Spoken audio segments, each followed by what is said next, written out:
जय हिंद साथियों, आप सबका स्वागत है आपके अपने चैनल एसके राज स्टडी पर। आप सबको हम पढ़ा रहे थे क्लास 10 का मैथ जो कि बोर्ड का है। इसमें हम कल 4 सवाल तक पढ़ा चुके थे। आज हम पढ़ाएंगे 5वां सवाल। ये है 1.1 का। ठीक है, तो इसमें 5वां सवाल क्या है, इसमें ये कहा है कि जांच कीजिए कि क्या किसी प्राकृत संख्या n के लिए संख्या 6n अंक 0 पर समाप्त होती है। तो इसमें ये चीज कह रहा है कि क्या कोई हमारी एक संख्या ऐसी है जो n पर, n मतलब प्राकृत संख्या का मान रखेंगे n का, वो क्या 0 पर समाप्त हो सकती है। तो हम हल करते हैं। ये 6n लिखा गया है। 6n में हम 6 का अभाज्य गुणनखंड करेंगे तो होगा 2 गुणे 3। ये n है, इंटू में n। और यहाँ पर कहा है, यहाँ पर n बराबर क्या है, हमारी प्राकृत संख्या। n बराबर क्या है, हमारी प्राकृत संख्या। और प्राकृत संख्या क्या होती है, n का मान होता है 1 से 2 3 डॉट डॉट इस प्रकार से। यदि हम n का मान 1 लेंगे तो 6 आएगा, 2 लेंगे तो 12 आएगा। इस प्रकार से क्या होगा, बढ़ते चले जाएगा। तो ये 0 पर समाप्त नहीं होगा। तो इसको हम लिख सकते हैं कि 6n पर n बराबर n 6n पर n प्राकृत संख्या के लिए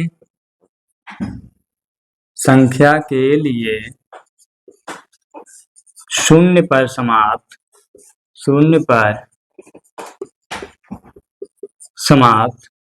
नहीं होगा। शून्य पर समाप्त नहीं होगा। तो उसमें इतने करना है सवाल में। ठीक है, सवाल हमारा कंप्लीट। सेकंड सवाल को अब चलते हैं हम। क्या लिखा गया हमारा, व्याख्या कीजिए कि 7 गुणे 11 गुणे 13 प्लस 13 और 7 गुणे 6 गुणे 5 गुणे 4 गुणे 3 गुणे 2 गुणे 1 प्लस 5 भाज्य संख्या क्यों है। हमें ये बताना है कि ये एक भाज्य संख्या क्यों है। तो भाज्य संख्या आप जानते हैं क्या होता है, ऐसी संख्या जो एक और स्वयं के अतिरिक्त अन्य किसी संख्या से क्या हो जाए, विभाजित हो जाए, उसे हम क्या कहते हैं, भाज्य संख्या। तो इसमें हम पहला लिखते हैं ये वाला 7 गुणे 11 गुणे 13 प्लस में 13। ठीक है, तो हम इसका क्या करेंगे, गुणा करेंगे। देखते हैं कितना आता है हमारा। या 7 गुणा 11 में 77 हो जाएगा। फिर 77 गुणा 13 में 13 सत्ते 91 का 1 हासिल लगा 9। फिर 13 सत्ते 91 91 9 100 यानी 101। 101 में हम 1001 में हम क्या जोड़ेंगे, 13 को हमने जोड़ दिया। तो ये हमारा क्या हो जाएगा, इसको जोड़ेंगे तो होगा हमारा 1014। तो जो कि ये संख्या हमारी क्या है, एक सम संख्या है। और ये हमारी 2 से भी, 1 से भी और अन्य किसी संख्या से भी क्या हो सकती है, विभाजित हो सकती है। तो ये क्या है, हमारी एक भाज्य संख्या है। ठीक है, यहाँ लिखेंगे क्योंकि 7 गुणे 11 गुणे 13 प्लस 13 एक व स्वयं के अतिरिक्त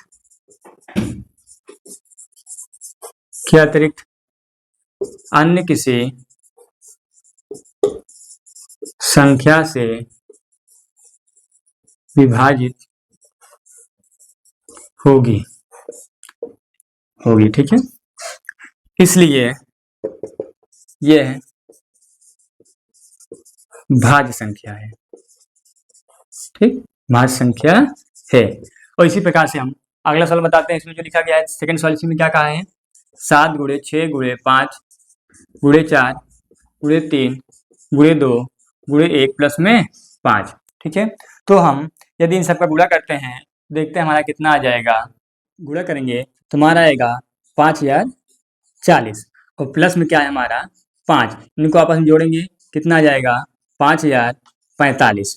ठीक है, तो जो ये संख्या हमारी आई है, ये क्या है हमारा, एक से, स्वयं से, और अगर हमारा इकाई अंक 5 हो तो 5 से तो विभाजित होगा ही। तो यहाँ हम लिख देंगे कि 7 गुणे 6 गुणे 5 गुणे 4 गुणे 3 गुणे में 2 गुणे 1 प्लस में 5 एक व स्वयं के अतिरिक्त अन्य संख्या से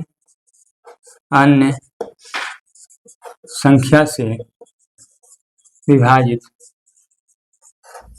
होगी, इसलिए क्या है हमारा एक भाज्य संख्या है। ठीक है, तो छठा सवाल हमारा कंप्लीट हो गया। सवाल में किसी खेल के मैदान के चारों ओर एक वृत्ताकार पथ है। एक देखिए खेल का एक मैदान है, वृत्ताकार पथ है। ठीक है, इसमें क्या है, इस मैदान में का एक चक्कर लगाने में सोनिया को, इसको सोनिया को जो कहा है, सोनिया को एक चक्कर लगाने में समय कितना होता है हमारा 18 मिनट, 18 मिनट लगता है। और ये कहा इसमें कि जबकि इसी मैदान का एक चक्कर लगाने में रवि को 12 मिनट, रवि को एक चक्कर लगाने में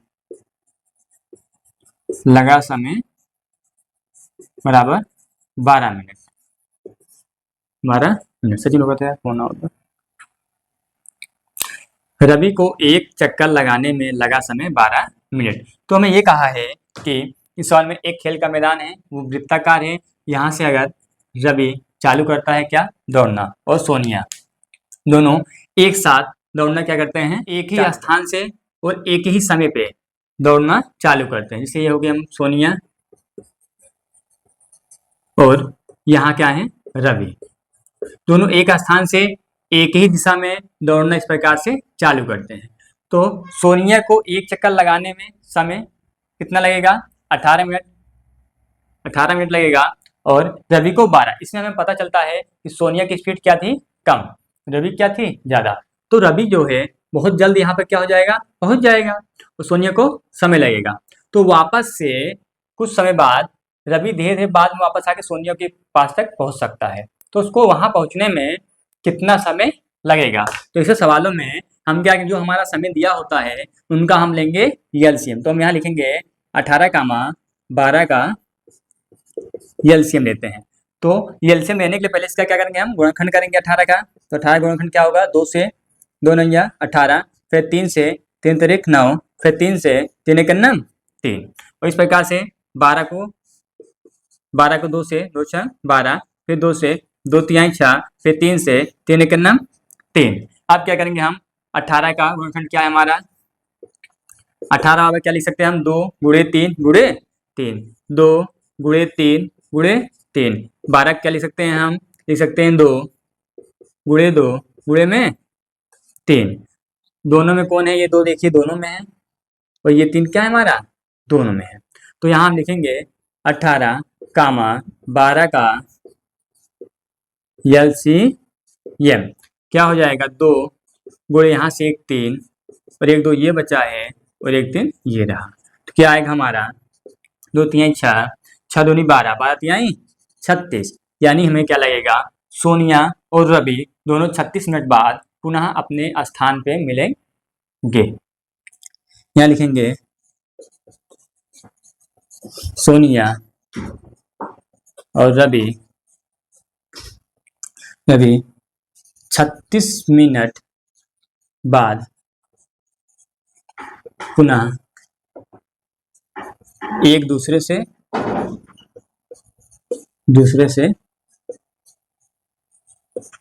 मिलेंगे। ठीक, ये हमारा हो गया 7वां सवाल कंप्लीट। इसमें कुछ नहीं करना है, केवल हमें ये देखना है सोनिया को कितना मिनट लगा और रवि को कितना मिनट लगा। अब हम 1.2 का पहला सवाल पढ़ाते हैं। इसमें क्या है, सिद्ध कीजिए कि कर्णी 5 एक अपरिमेय संख्या है। तो इस सवाल थोड़ा अच्छे समझेंगे हम, क्योंकि बोर्ड परीक्षा में हर साल ये सवाल पूछे जाते हैं। तो इसमें ये कहा है, इसको हम पहले मानेंगे, क्या मानेंगे, माना कर्णी 5 एक परिमेय संख्या है, जहां कर्णी 5 बराबर a/b मान लेते हैं, जिसमें a व b क्या है, 2 पूर्णांक व सह अभाज्य सहाभाज्य संख्या है और यहाँ b बराबर नॉट जीरो, यानी कि वो दोनों पूर्णांक है। b का पूर्णांक मतलब होता है b का मान जीरो ना। देखिए माने क्या थे, कर्णिक 5 एक आपस में संख्या है जहाँ कर्णिक 5 बराबर a बटे b हो गया, और जिसमें a और b क्या दो पूर्णांक है जहाँ सह आभाज्य संख्या क्या है, ये और b क्या है, सह आभाज्य संख्या भी है। सह आभाज्य संख्या का मतलब ये होता है कि इन दोनों का HCF कितना आना चाहिए, एक, केवल एक के अतिरिक्त कोई भी HCF ना हो। तुम जो माने पहले लिखते हैं हम लिख देते हैं कर्णिक 5 बराबर a बटे b। अब क्या करेंगे इसमें हम दोनों पक्षों का वर्ग